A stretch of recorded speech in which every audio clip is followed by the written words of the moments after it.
श्री सीताराम भगवान की जय। प्रश्नोत्तर मणिमाला भाग 21 प्रारब्ध। प्रश्न 5। वाल्मीकि जी ने पहले ही रामायण लिख दी, फिर उसके अनुसार ही सब क्रियाएं हुई, फिर मनुष्य स्वतंत्र कैसे? उत्तर।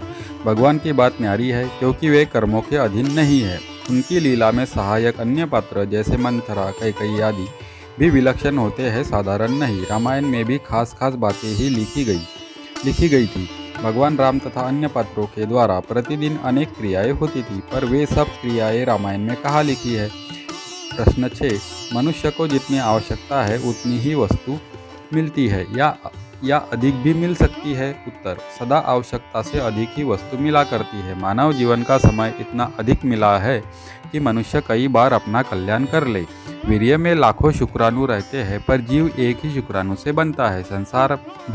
संसार में भी देखते हैं कि मोटर में 4-5 आदमियों के बैठने की जगह बनाई जाती है, पर 8-9 आदमी भी बैठ जाते हैं। आवश्यकता के अनुसार वस्तु तो काम में आ जाती है, पर आवश्यकता से अधिक वस्तु का संग्रह ही होता है। प्रश्न 7।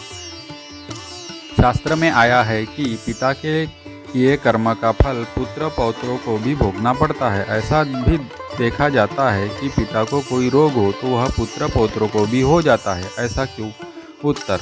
जैसे रेडियो स्टेशन से ध्वनि का प्रसारण किया जाता है और रेडियो की सुई घुमाने से वही नंबर मिल जाता है, अर्थात उसे सजातीय संबंध हो जाता है, तो वह ध्वनि पकड़ी जाती है। ऐसे ही जीव उसी के यहाँ जन्म लेता है जिसके साथ उसका कोई कर्म संबंध यानी ऋणानुबंध होता है। अतः पुत्र पौत्र एक प्रकार से अपने ही कर्मों का भोग करते हैं, अर्थात उनको वंश परंपरा से वही रोग मिलता है जिसका भोग उनके प्रारब्ध में है। प्रश्न 8। जब धन प्रारब्ध के अनुसार ही मिलेगा तो फिर उद्योग क्यों करे? उत्तर। उद्योग करना हमारा कर्तव्य है, ऐसा मानकर करना चाहिए। मनुष्य को अपने कर्तव्य का पालन करना चाहिए। भगवान की आज्ञा भी है, कर्मण्यवादी का रस्ते मा फलेषु कदाचन। कर्तव्य कर्म करने में ही तेरा अधिकार है, फलों में कभी नहीं। अगर मनुष्य कर्तव्य कर्म नहीं करेगा तो उसको दंड होगा। कर्तव्य कर्म करने से तत्काल शांति मिलती है और न करने से तत्काल अशांति। प्रश्न 9।